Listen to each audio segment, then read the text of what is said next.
Good morning. Good morning. John and Terry here, Blackfoot River Outfitters fishing report for, I don't know when it is, end of April. It feels like February here. It's crazy. I know. It's crazy. April 24th, I'm saying. Oh, you're right. April 24th.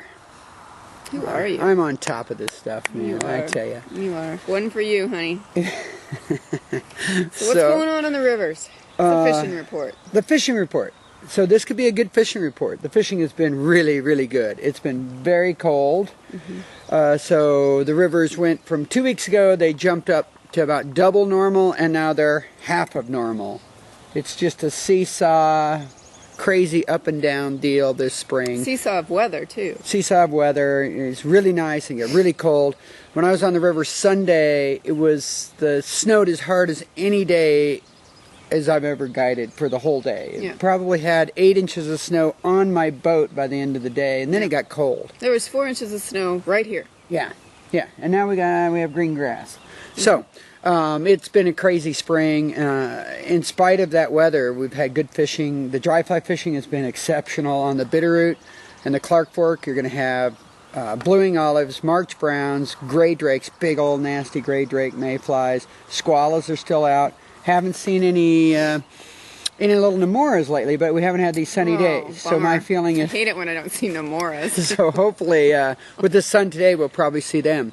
So the dry fly fishing both on the lower Clark Fork and Bitterroot's been good. I haven't fished the upper Clark Fork in a little bit. It was pretty slow 2 weeks ago, but everything else has been fishing so good. Haven't gone up there.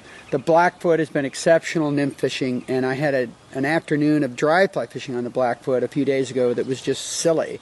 Not typical of the Blackfoot. Some bluing olives came out, and you just couldn't put the fish down. Bluing olives on the Blackfoot? Well. The Oregon boys. So we have 2 fans from Oregon. I think those are. Oh, one of our 4 fans. We have 4 fans. And they stopped by. Mark and David. Friday. Yep. Yeah. The Oregon boys. So I got some phlegm issue this morning. Gross. I haven't had enough coffee. And they were up there and they spanked him on big old Sparkle minnow. Sparkle minnow. Which is funny because I haven't had great streamer fishing yet on the Blackfoot. We had one day it was pretty good. But they had some great photos, and so if you're into streamer fishing, that's a good option. And it's going to get better. So the river's Thanks probably for the wine, by the way. Oh, yeah, that's probably part of the reason for my phlegm. Yeah, that and a headache, and you can't wake up. I would anticipate the river to start come up. It's supposed to get up to almost 70 this weekend, and then down to 46 on Monday again. It's just nutty weather. But the rivers have dropped so much. There was probably 11 inches of snow up the Blackfoot on Sunday, as I said, so that's got to come down into the river. It's going to color it up a little bit, and the streamer fishing will pick up. I keep thinking it's going to blow out, but if it drops to 46 on Monday, I don't know. I think it's going to jump. It's got to come out. But a lot of the rainbows are going to move out of the river because they're going to start to spawn. And aren't you something? You're coming up with this stuff. I read my biology book this morning. Or something. So the fishing's going to be tougher and tougher. In the next week and a half, it's going to get tough. A lot of the best fish are going to be out of the river. Right. So what else? Rock Creek, same deal up there. Dry flies and nymphs. Rock Creek's been great. Been getting hit pretty good, but not too bad yet. It's all good. Missouri's been silly, but once again, the Missouri's going to get tough too because all those fish are going to go up to Dearborn and the Prickly Pear in the next week. So everybody thinks that it's like that every day. And you can't fish those rivers. Yes, thank you. The creeks are closed until the 3rd Saturday in May. Right. So, but really, what we're concerned about is this. See this? Yeah, we are really concerned about that. This is what you have 3 more days. That's the Princess Leia of the sheep world. That is the Princess Leia of the sheep world. Look, it's like a Marco Polo sheep. I don't know where that is, but I want that.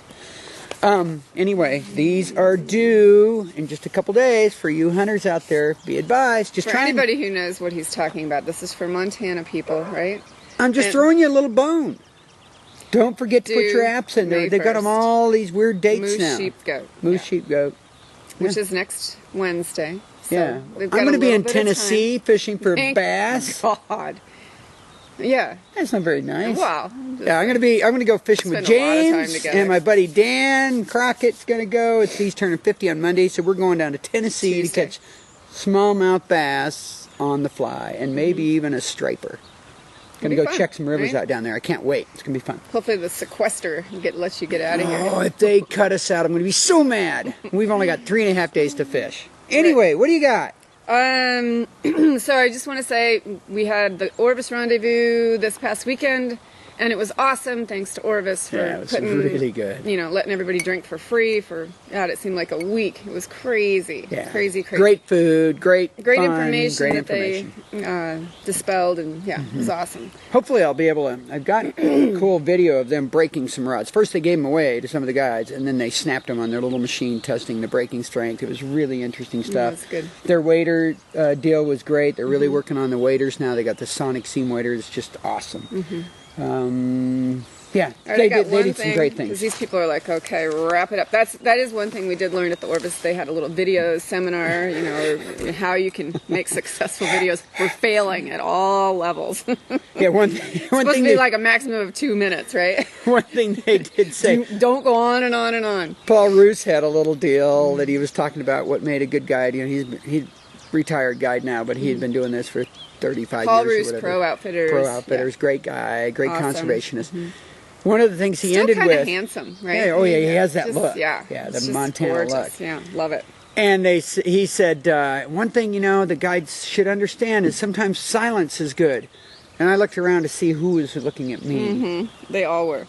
All right, so John has to get on the river. I got to go fishing. I need to get to the spa, so I'm going to wrap this up real quick. So there's nothing really funny in the Missoulian today. I know that's hard to believe. That can't be true. So I'm going to read John's horoscope for the day. What?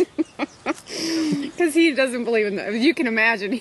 Oh, I'm all about the horoscope. I read it every morning. I live by it. It says you could be juggling a bit more than you want to. Honor your priorities and eliminate anything that is insignificant or futile. You could find this process to be difficult, as it is not easy for you to admit that your efforts fall short. And then it says, tonight, put on your game face. What does that mean? What does that even mean? We'll see how it turns out. Part of that is right. As I can't remember which client it was, somebody told me last year, it said, Herzer, you're rarely right, but you're never in doubt. That's right. That's my mantra. Anyway. I got to go on the river. It's a wrap. It's been Thanks great. For watching. Thanks. Get out there and fish. It's going to be an awesome weekend. Speaking of quiet, trying to wrap it up. If you have any questions, call us at the shop. We have more up-to-date information. Thanks for watching.